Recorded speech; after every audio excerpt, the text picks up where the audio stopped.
Halo sahabat PU, kita kembali di channel Nugroho PU, channel yang membahas tentang bangun rumah dan renovasi rumah. Sahabat PU semangat membangun. Bagi yang mau bangun rumah atau renovasi rumah dapat menghubungi nomor WhatsApp yang ada di deskripsi video ini. Kemudian yang belum subscribe silahkan subscribe serta nyalakan lonceng notifikasinya karena saya Nugroho PU akan berbagi video setiap hari. Insya Allah. Baik, saat ini saya sedang berada di Karawaci, Kota Tangerang, Banten. Di proyek rumah satu lantai dijadikan rumah 2 lantai. Kemudian kita akan membahas view plat-dak lantai 2-nya. Kalau kita lihat dari bawah seperti ini ya. Tuh. Baik, sahabat PU selamat menyaksikan.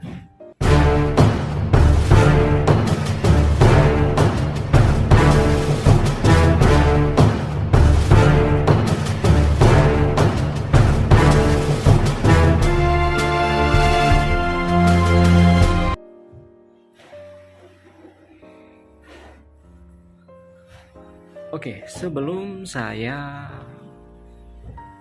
menjelaskan secara lebih rinci kondisi di lantai 1 rumah ini, sahabat PU yang mau berkomentar, diskusi atau apapun, silakan cantumkan asal daerahnya masing-masing sebelum berkomentar supaya kita bisa saling mengenal.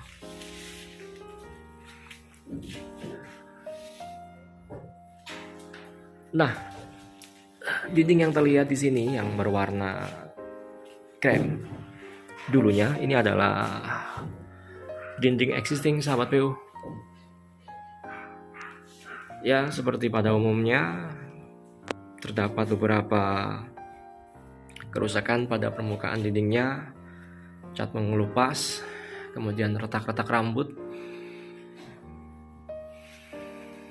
kemudian ini adalah ketinggian dinding existing dari rumah ini, dan kami juga tidak menambah ketinggian dinding dari lantai 1 sahabat PU, karena kalau nambah dinding tentu kolomnya nambah ya, volume dindingnya nambah, kemudian banyak hal yang berimbas akibat peninggian lantai 1-nya tersebut.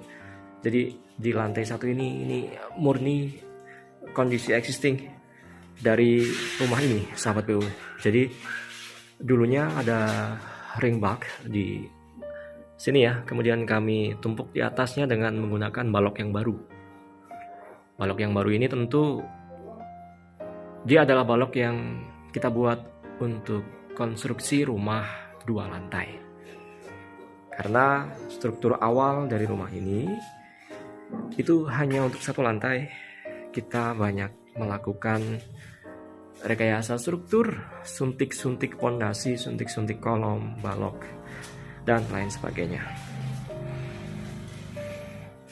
Ini area kamar di rumah ini, yang mana pada bidang ini saja kami melakukan 2 kali penyuntikan ya, pada bagian ujung yang berwarna hitam itu sudah kita aci sahabat PU. Di dalamnya terdapat kolom suntikan, begitu juga dengan yang ini ya.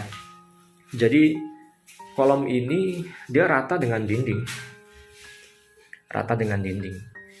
yang mana penyuntikan kolom ini bisa rata dinding seperti ini, bisa juga menempel dengan dinding seperti di proyek saya yang lain ya. Tentu hal tersebut berimbas pada banyak hal. Salah satu yang jadi pertimbangan adalah biaya. Kemudian berikutnya yang dipertimbangkan biasanya adalah terkait ruang yang ada di dalamnya.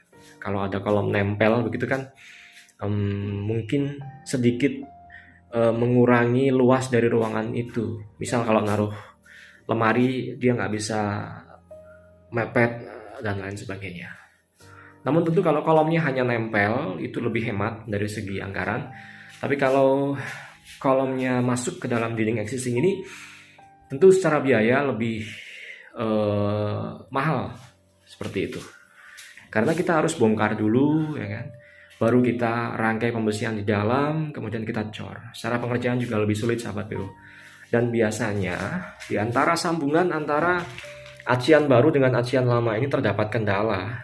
Dan saya pun bisa memastikan nggak akan rapi-rapi banget nanti untuk sambungan antara acian baru dengan acian lama. Begitu. Ya begini. Renovasi adalah seperti ini, sahabat PU. Kecuali kalau kita bangun baru, itu pasti kita dapat menghasilkan hasil yang lebih bagus. Kalau renovasi seperti ini banyak penyesuaian yang harus kita sesuaikan, sahabat PU. Begitu ya. Oke, di dalam satu kamar ini ada 4 titik suntikan kolom. 1 pada bagian sini sudah kita aci ya. Itu 2. Kemudian 3. Kemudian 4. Itu secara sebagian yang saya ambil contoh untuk menjelaskan ke sahabat PU semua. Yang lainnya ini misal di ruang tamu, ini juga ada kolom di sini yang warna hitam itu rata dengan tembok, dan juga ini rata dengan tembok. Yang mana prinsipnya selalu sama, bahwa kolom ini di atasnya harus berupa balok ya. Kolom, kemudian di atasnya terdapat balok ya. Karena balok itu meneruskan beban melalui kolom sebelum dia ke pondasi. Jadi kalau ada proyek kok kolomnya itu tidak lurus dengan balok, nah itu pasti ada hal yang harus dipertanyakan. Kenapa seperti itu gitu ya. Karena runtutan ya sahabat PU ya. Jadi gini nih, dia plat lantai ya, nerusin beban ke balok, balok nerusin beban ke kolom, kolom nerusin beban ke pondasi yang ada di bawahnya.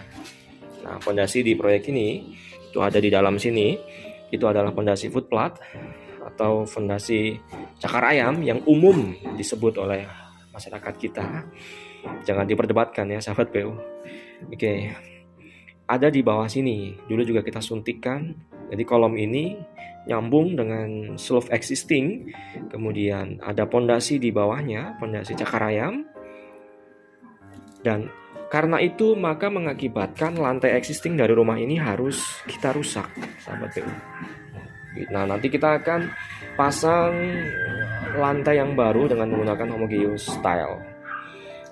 Makanya judulnya memang rumah 1 lantai dijadikan 2 lantai, namun imbas dari pekerjaan ini banyak sekali. Misal di lantai 1, ya kan, ini lantainya sudah pasti harus ganti, ya, karena sangat berantakan banget. Nih, pasti mengelupas seperti ini dan ini harus ganti. Kemudian dindingnya itu hanya kita pakai sebagian, yang lain bikin baru. Kemudian plafonnya sudah pasti hancur semua, atapnya sudah pasti nggak kepake, gitu ya. Kemudian sudah pasti harus cat ulang. Kemudian kalau ada pintu-pintu, ini juga kita harus cek mana yang bisa dipakai dan mana yang memang tidak layak untuk dipakai lagi. Seperti itu.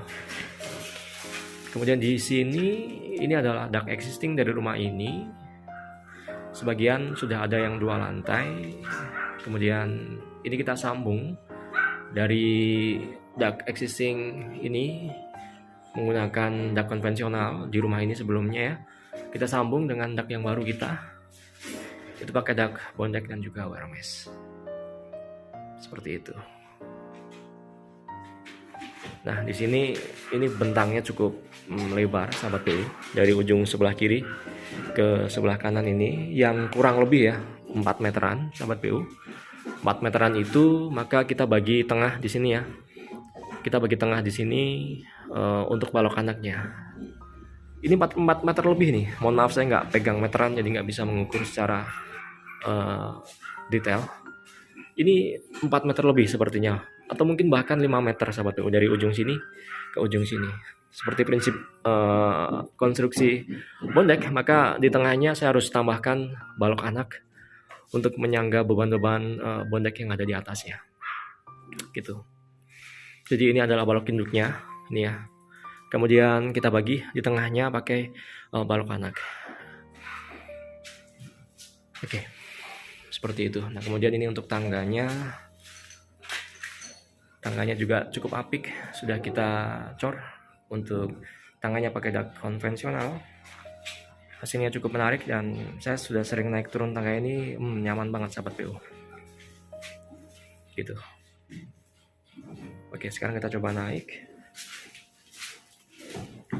Tangganya berbentuk letter L. 1, 2, 3, 4, 5, 6, 7, 8. 8 ketemu bordes. Kemudian kita langsung belok kanan. 9, 10, 11, 12, 13, 14, 15, 16, 17, 18, 19, 20, 21. 21 ke lantai 2. Seperti itu. Ya, jadi tangga ini adalah monumen rumah yang harus direncanakan dengan baik secara kekuatan maupun secara keindahannya, sahabat PU. Jadi jangan asal bikin tangga, harus nyaman dan juga harus bagus atau eye-catching bahasa kekiniannya ya. Saya sudah berada di lantai 2. Progres pemasangan kuda-kuda bajaringan. Oke. Bajaringan atau kuda-kuda bajaringan pada bahasan berikutnya ya, sahabat PU. Oke. Gini dulu, kita ketemu pada kesempatan berikutnya. Terima kasih.